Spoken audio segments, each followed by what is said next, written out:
जो चैनल है ये सिर्फ और सिर्फ आपको और आपके जीवन में एक परिवर्तन, एक नया कुछ लाने के लिए है। इसकी वजह से आपने यदि ये पहली बार है आपका हमारे सत्संग में, सबसे पहले देख रहे हैं, तो सबसे पहले आप तो सब्सक्राइब कर लीजिए।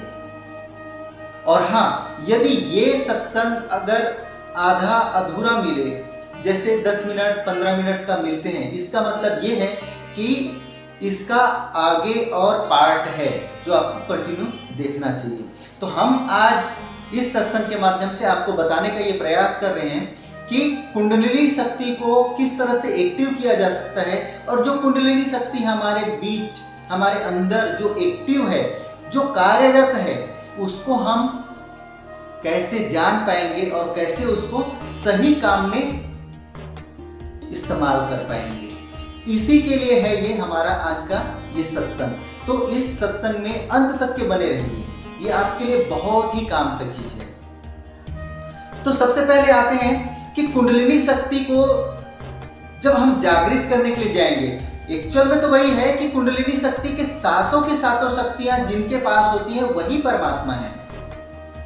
और परमात्मा ने जितनी भी बार अवतार लिए हैं, उन्होंने तो साथ में कुंडलिनी शक्ति को, सारी शक्तियों को साथ में लेकर जन्म लिए। लेकिन जो जन्म लेकर इन शक्तियों को हासिल किए हैं वो महान हुए हैं। उसी को कहते हैं नर से नारायण की ओर यात्रा। अब जैसे एक दो उदाहरण अगर आपको दे देता हूं। भगवान परशुराम, एक उदाहरण है महर्षि वाल्मीकि, एक और उदाहरण है महर्षि व्यास नारायण। ये तो हो गए इतिहास के, लेकिन आज के कलयुग में भी हमारे सामने बहुत सारे ऐसे उदाहरण आए, जैसे विवेकानंद जी हो गए, बहुत सारे और भी नाम हैं, और मैं इतने नाम बताते बताते थक जाऊंगा। लेकिन आज के डेट में, आज के टाइम में बहुत सारे संत ऐसे हैं जिनकी सातों के सातों कुंडलिनी शक्ति जागृत है, ये मैं नहीं कह सकता, लेकिन 1 2 या 3 कुंडलिनी शक्ति जागृत है, और वो केवल मानवता के रक्षा के लिए वो कार्यरत है, और वो कार्य कर रहे हैं मानवता के लिए। वो ना तो जाति देखता है, ना धर्म देखता है, ना कुछ भी भेदभाव नहीं करता। एक नाम बता रहा हूं, संत वामन राव पैर जी।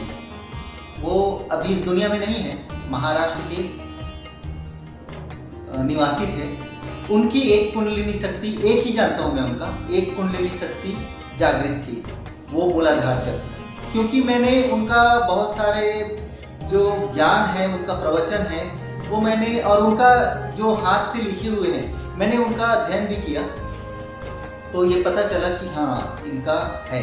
क्योंकि ये शब्द, ये वाक्य किसी भी ग्रंथों में नहीं लिखा गया है, लेकिन इन्होंने बताया है। तो कुंडलिनी शक्ति का मूलाधार चक्र जिनका जागृत होता है, वो उनका यही पहचान होता है कि वो सत्य बोलेंगे लेकिन सबसे अलग बोलेंगे,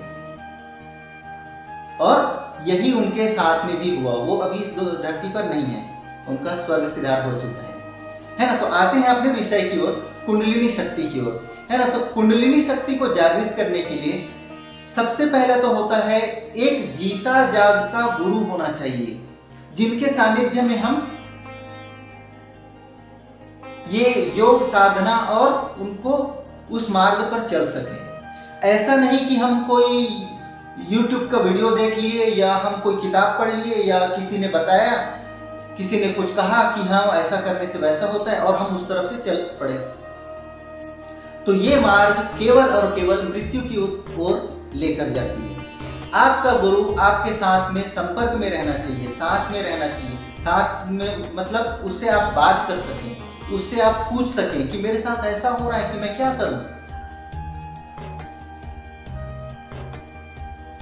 क्योंकि कुंडलिनी शक्ति के मार्ग पर राह भटक जाना बहुत आम है, और हजारों नहीं लाखों को इस मार्ग से भटकने के बाद में केवल और केवल मृत्यु ही मिली है।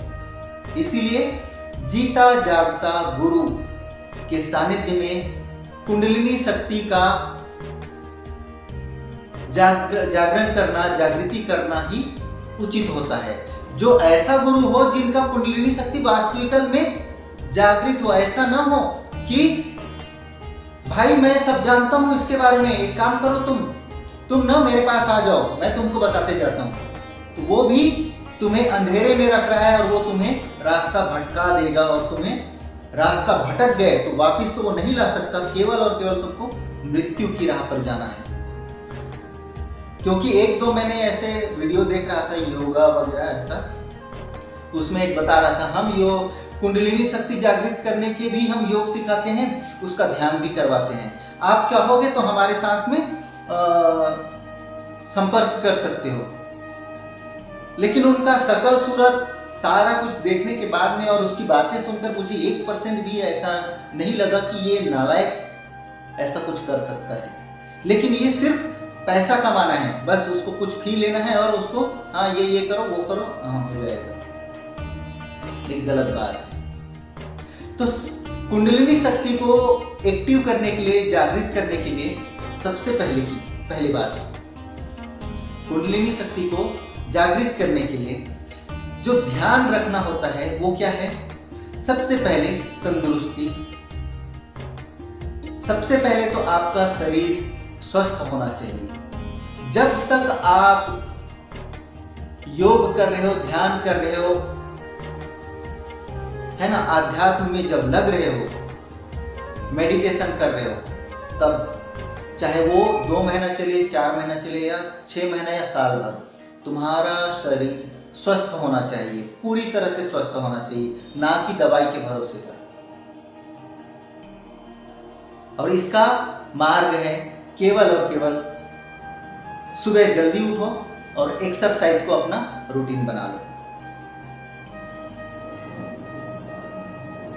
ठीक है, जब आप ये कर लेते हैं, है ना, उसके बाद में जब आप ध्यान देखो, कोई भी कुंडलिनी शक्ति को जागृत करने के लिए ध्यान लगाना अति आवश्यक है। उसके बिना कोई भी कुंडलिनी शक्ति जागृत नहीं हो सकती। मेडिटेशन करना बहुत ही आवश्यक है।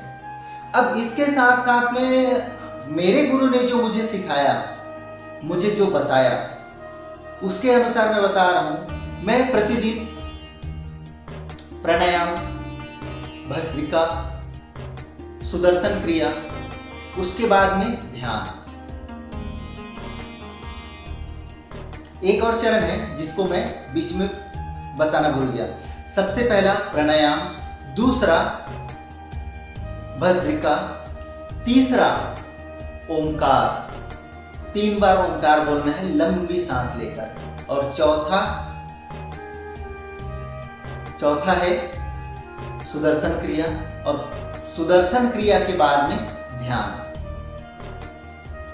ये सब मैंने कंटिन्यू करते गए, जैसे मेरे गुरु ने जैसे मुझे बताया उसके अनुसार मैंने किया और वही करते आया। तो मूलाधार चक्र में प्रवेश करने के लिए मुझे 3.25 महीने का समय लगा। 3.25 महीना। 3.25 महीना जैसे मेरा कोर्स कंप्लीट हुआ, जैसे मैंने जो योग साधना जो कर रहा था, 3.25 महीना जो मेरे गुरु ने बताया मैंने वैसे करते गया। तो 3.25 महीने के बाद में मूलाधार चक्र में जब भी प्रवेश हुआ, है ना, तो साधना करते करते जो मेरा अनुभव है वो अलग है, आपके साथ में जो होगा वो अलग होगा। क्योंकि मेरा बड़ा अद्भुत है, उसको बताऊंगा तो आप यकीन नहीं करेंगे, विश्वास नहीं करेंगे। जब आप करेंगे तब आपको ये होगा। लेकिन देखो, जब हम ध्यान में जब जाते हैं तो होता क्या है, ध्यान में जाते हैं तो आंखें बंद होती है, रीढ़ की हड्डी सीधी होती है ना, सामने हमको मस्तक में जहां हम तिलक लगाते हैं वहां पर एकदम ऐसे ध्यान लगाते हैं, वहां से हमको नीला पीला प्रकाश दिखाई देने लगता है। ये प्रकाश में हमको ऐसा लगता है कि हम इसमें खो जाएं, बस इसको देखते रहें, बड़ा अच्छा लग रहा है। बड़ा आनंद आ रहा है। या तो जो अंधेरा दिखाई दे रहा है, अंधेरे को चीर के जब तुम ध्यान के अवस्था में उजाले की तरफ जाते हो तो बड़ा अच्छा लगता है। ऐसा लगता है यहीं पर खो जाऊं, यहीं पर सिमट जाऊं। लेकिन देखो, ये जो ध्यान हमारा हर सोच से, हर विचार से जब हम मुक्त हो जाते हैं और ध्यान में है, तब हमको ये नीला पीला प्रकाश और ये अंधेरा, अंधेरे के बाद में उजाला या और कुछ दिखाई देना, ये हमको तभी महसूस होता है। लेकिन कुंडलिनी शक्ति का मेन भूल भुलैया यही है। जब हम नीला और पीला प्रकाश देखने लगते हैं और जब हम अंधेरे से उजाले की ओर ध्यान में ही जाने लगते हैं, कुछ प्रकाश बहुत तेज से, मतलब अंधेरे को चीरते हुए सामने आ रहा है, मेरे शरीर में समाहित होते जा रहा है, ऐसा जब हम महसूस करने लगते हैं, है ना, तो ये यहां होता है। और यहां कौन सी शक्ति है कुंडलिनी शक्ति का? आज्ञा चक्र। यहां पर आज्ञा चक्र है। कुंडलिनी शक्ति रीढ़ की हड्डी से शुरुआत होकर सर के ऊपर तक, यहां तक आता है। तो सबसे पहले मूलाधार चक्र वो है नीचे, जहां रीढ़ की हड्डी की शुरुआत होती है। दूसरा है ठीक उसके 2 इंच या 4 इंच ऊपर स्वादिष्ठान चक्र। तीसरा वाला है जो नाभि के सेंटर में रीढ़ की हड्डी में है, उसको मणिपुर चक्र बोलते हैं। और चौथा है हृदय के पास में, जो रीढ़ की हड्डी, हृदय के सेंटर में जो रीढ़ की हड्डी है, वहां पर जो कुंडलिनी शक्ति है उसको अनाहत चक्र। और जो कंठ में है, यहां पर है, यहां पर कंठ में, कंठ इसको बोलेंगे, यहां पर है, कंठ के जस्ट नीचे है ना, वो रीढ़ की हड्डी पर है सेंटर में। अगर यहां से देखें तो वो है विशुद्धि चक्र। और ये माथे के जो बीचों बीच है वो है आज्ञा चक्र। और आज्ञा चक्र से 7वां जो है वो टॉप में है, सर के ऊपर, सर सबसे टॉप में है आज्ञा चक्र। तो जो हम नीला पीला प्रकाश हम देखते हैं, जो हमें दिखाई देता है, वो आज्ञा चक्र में हम प्रवेश कर रहे हैं, ना कि कोई और कुंडलिनी शक्ति में। लेकिन किसी भी साधारण इंसान को आज्ञा चक्र में प्रवेश करने की अनुमति नहीं है, अधिकार नहीं है। कोई भी इंसान, यदि कोई भी साधारण इंसान यदि आज्ञा चक्र में प्रवेश